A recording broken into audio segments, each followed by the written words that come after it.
बिस्मिल्लाहिर्रहमानिर्रहीम। अस्सलाम वालेकुम प्यारे व्यूवर्स, जहाँ रहें खुश रहें, हंसते मुस्कुराते रहें, आमीन सुम्मा आमीन।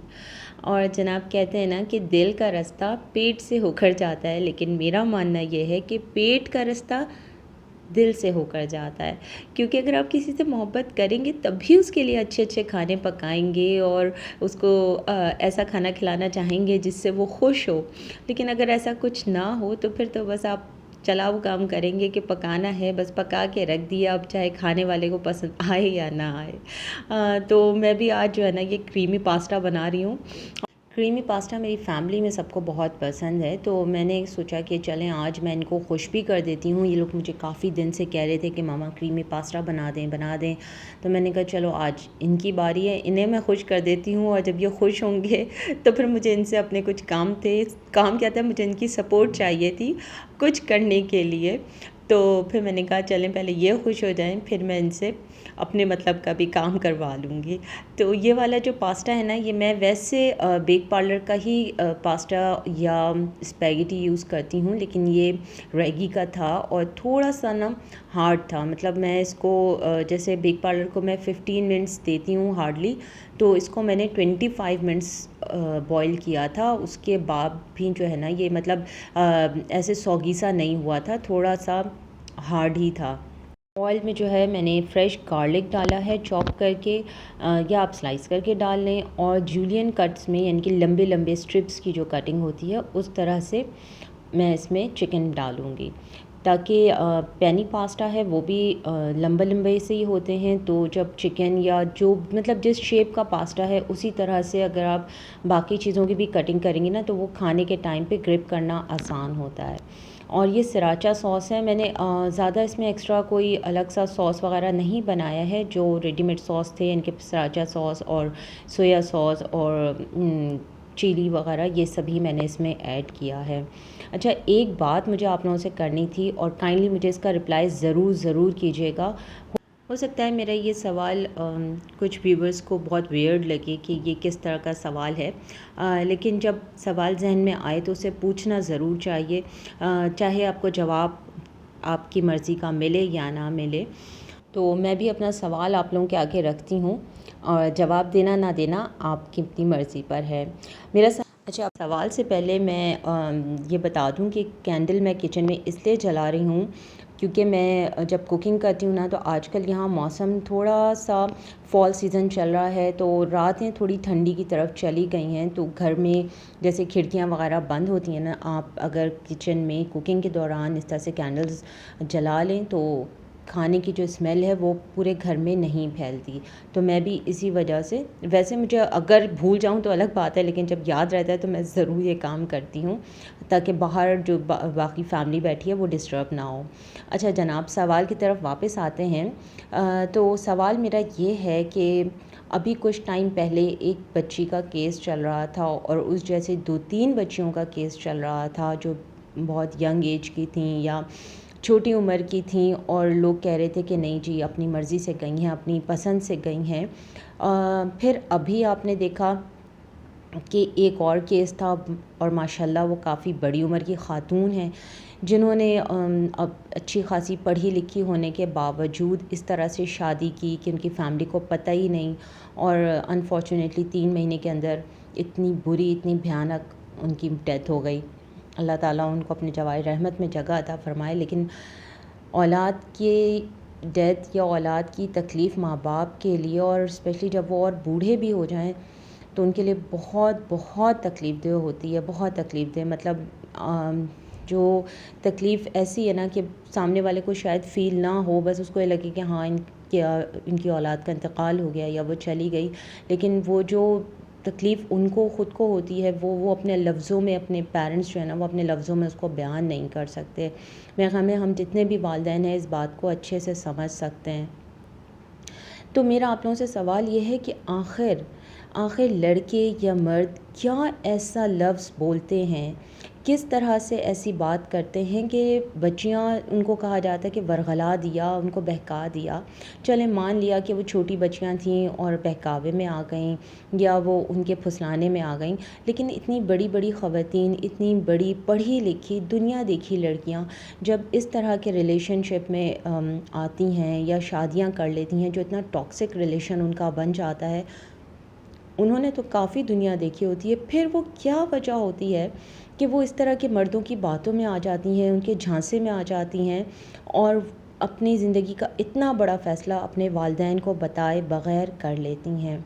जैसे अभी ये रिसेंट केस हुआ कि इनके पेरेंट्स को पता ही नहीं था कि वो ख़ातून जो हैं वो अब पाकिस्तान आ गईं और उन्होंने वहाँ शादी कर ली, और अपनी शादी की वो क्या न्यूज़ देती कि उनकी डेथ की न्यूज़ उनके पेरेंट्स को पहुँची। इतनी पढ़ी लिखी लड़कियां भी ये काम कर सकती हैं, तो इसका रीज़न क्या है? क्या ऐसा क्योंकि अगर आप कहें कि चल बच्चियां थीं वो तो उनके फैमिली में पैसा देख के चली गईं या सुनहरे ख्वाब देख के चली गईं, लेकिन इतनी बड़ी बड़ी ख़वातीन जो दुनिया घूम चुकी हैं, जो फाइनेंस डिपार्टमेंट में जॉब कर रही हों, मतलब इतनी अक्लमंद, इतनी बाशऊर लड़कियां, ख़वातीन भी ऐसे काम कर सकती हैं या कर रही हैं। इसका रीज़न क्या है? आपके पास अगर इसका जवाब हो तो प्लीज़ ज़रूर मुझे रिप्लाई कीजिएगा। और अब मैं अपनी कुकिंग की तरफ वापस आ जाती हूँ और मैंने बटर में बनाया है वाइट सॉस। पहले मैंने बटर लेके उसके अंदर मैदा मिक्स किया है और उसको अच्छे से भूना है। जितना सॉस बनाना है उस हिसाब से आप मैदा लें, लेकिन बहुत ज़्यादा मैदा ना लीजिएगा, वरना फिर ये बहुत चिपका चिपका सा सारा जो पास्ता है ना वो आपस में बहुत स्टिकी सा हो जाता है। और आधा दूध आधा पानी है और दोनों चीज़ें चिल है, यानी कि ठंडा दूध है ये। अगर आप ठंडा दूध लेंगे तो फिर आपका इस तरह से लंप नहीं बनेगा। और आराम बिल्कुल, या तो आँच बंद कर दें चूल्हे की या आँच बिल्कुल धीमी कर दें और उसको मुस्तकिल चलाते रहें तो वो बहुत अच्छा सा क्रीमी टेक्सचर उसका बन जाता है। साथ में मैंने इसमें कनौर चिकन क्यूब्स डाला है और फिर मैं आहिस्ते आहिस्ते इसमें अपने जितनी मुझे सॉस चाहिए उस हिसाब से मैं इसमें दूध ऐड करती रहूँगी। ये खाली दूध नहीं है, इसमें पानी मिक्स है। और साथ में मैंने ये जो चीज़ रखा हुआ था इसे मैंने श्रेड कर लिया था और ये मैं इसमें ऐड कर दूँगी। आप चाहें तो पूरा चीज़ डाल दें, चाहें थोड़ा सा भी डालें, थोड़ा सा बाद में डाल दें। और इसकी सॉस में मैंने ये फ्रेश ब्लैक पेपर क्रश्ड करके डाला है, काले मिर्च को भून के डाला है और साथ में ऑरिगेनो का पाउडर डाला है। और ये मैंने इसमें हाफ़ पास्ता मिक्स किया है और हाफ़ मैंने इसमें रहने दिया है, क्योंकि ये भी फुल मैंने प्रॉपर सॉस में बनाया था सराचा और केचप और सोया सॉस के साथ। और ये मैंने हाफ़ इस तरह से निकाल लिया, तो एक ही डिश से मैंने इसके 2 फ्लेवर्स बना लिए और ऊपर से मैंने इसको पार्सले से गार्निश कर दिया और ऑलिव्स डाल दिए। और जो मैंने रेड सॉस में बनाया था उसमें मैंने केचप डाल दिया। एक टाइम पे 2 अलग अलग फ्लेवर की डिश बना सकते हैं। अच्छा, वजह क्या है इसको बनाने की और बच्चों को खुश करने की? तो इसकी वजह यह है कि मुझे इनसे कुछ हेल्प चाहिए थी। ये होता है कि आप अपने काम खुद कर ही लेते हैं, लेकिन जब बच्चे बड़े हो जाते हैं ना तो उनको अपने साथ अपनी जो भी एक्टिविटी हो उसमें शामिल ज़रूर करना चाहिए। होते हैं, एक तो ये कि बच्चे आपके साथ अटैच होते हैं, वो भी घर के कामों में, घर की बातों में इन्वॉल्व होते हैं और अपनी उनकी क्रिएटिविटी भी उभर के बाहर आती है। और ये सैटरडे की मॉर्निंग है और सैटरडे संडे दोनों दिन बारिश हुई है। संडे को हल्की बारिश थी, मगर सैटरडे को तो बहुत अच्छी बारिश हमारे साइड पे हुई थी, बहुत अच्छी बारिश थी और सुबह से हो रही थी। और अब चूँकि फ़ॉल सीज़न यानी कि मौसम ठंडे की तरफ जाएगा और सर्दियों की आमद है, तो सुबह और रात बहुत अच्छी हो गई है, बहुत मज़ा आता है अगर आप वॉक पे जाएं इन 2 टाइम में ना, तो मूड बंदे का बड़ा फ्रेश हो जाता है।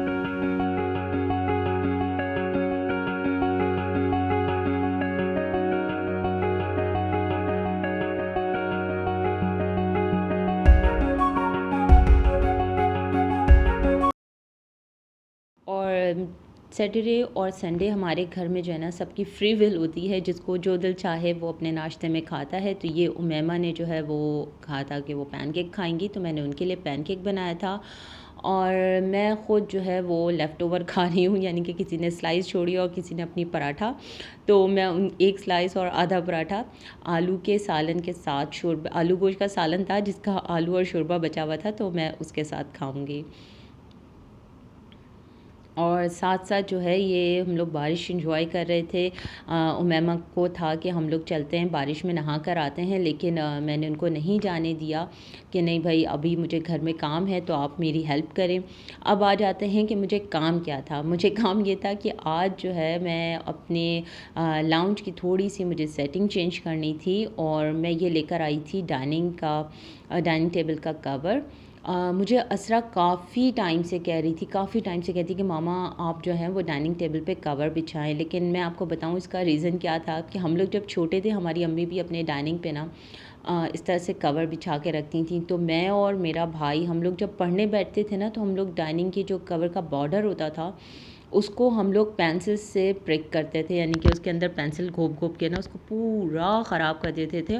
और जब मेरे बच्चे मुझे कह रहे थे तो मुझे यही हो रहा था कि बेटा ये लोग भी यही काम करेंगे, और इतना महंगा कवर होता है तो वो 2 दिन में ख़राब हो जाएगा, और बिछा के आप फिर रखें लेकिन वो अच्छा नहीं लगता, फिर ख़राब जब हो जाए तो ख़राब ही हो जाता है। तो खैर इसलिए फिर मैं आंच कर दिखा रही थी, लेकिन अब उसकी ये जो बात थी ना मैंने थोड़ा इसलिए मान ली क्योंकि हमारे डाइनिंग पे ना काफ़ी ज़्यादा वो थे, स्क्रैचेस थे। तो फिर मैंने कहा कि इसको हम जितना भी अच्छा डेकोर कर लें, सेट कर लें, कोई नया चेंज इसमें नहीं आ रहा। तो फिर हमने आज जो है वो इसके लिए कवर लेकर आए थे, डाइनिंग क्लॉथ जो होता है। और ये बड़ा अच्छा वाला मटेरियल था, यानी कि डबल था, नीचे इसमें कपड़ा लगा हुआ था और ऊपर इसके प्लास्टिक थी। और जब काम करने बैठे तो फिर इस तरह से कुछ खाना भी ज़रूरी होता है, तो चिप्स भी खुल गई, कोल्ड ड्रिंक भी खुल गई। और फिर मैं और असरा जो हैं वो चीज़ों को हटाना था, तो फिर इसकी सफाई शुरू कर दी कि टीवी भी हटा लिया इसके ऊपर से, स्टैंड पर से, और एरिया को क्लियर किया। अच्छा पहले सिर्फ था कि डाइनिंग क्लॉथ बिछा देंगे और बस हो जाएगी सेटिंग। फिर मैंने कहा थोड़ा सा कमरे की भी सेटिंग चेंज करनी चाहिए, क्योंकि हम लोग जो है ना जब सर्दियाँ होती हैं तो ऑलमोस्ट हमारे यहाँ जो खाना होता है या नाश्ता होता है वो किचन टेबल पर होता है। डाइनिंग पे हम लोग काफ़ी ही कम हो जाता है ऐसा, कि क्योंकि लाउंज ठंडा बहुत होता है और यहाँ इन्वर्टर नहीं लगा हुआ, तो वो एसी ही रहता है, वो हीटर नहीं बनता। तो इसलिए फिर जो है ना मैंने कहा चलो डाइनिंग को हम साइड पे कर देते हैं। तो फिर डाइनिंग को जो है वो हमने इस साइड पे यानी कि सोफ़े वाली साइड पे कर दिया, और सोफ़े को फिर हमने डाइनिंग वाली साइड पे कर दिया। इस कमरे की बस इसी तरह से थोड़ी बहुत सेटिंग हो सकती है, जो मैं अक्सर व बेशतर कर लेती हूँ।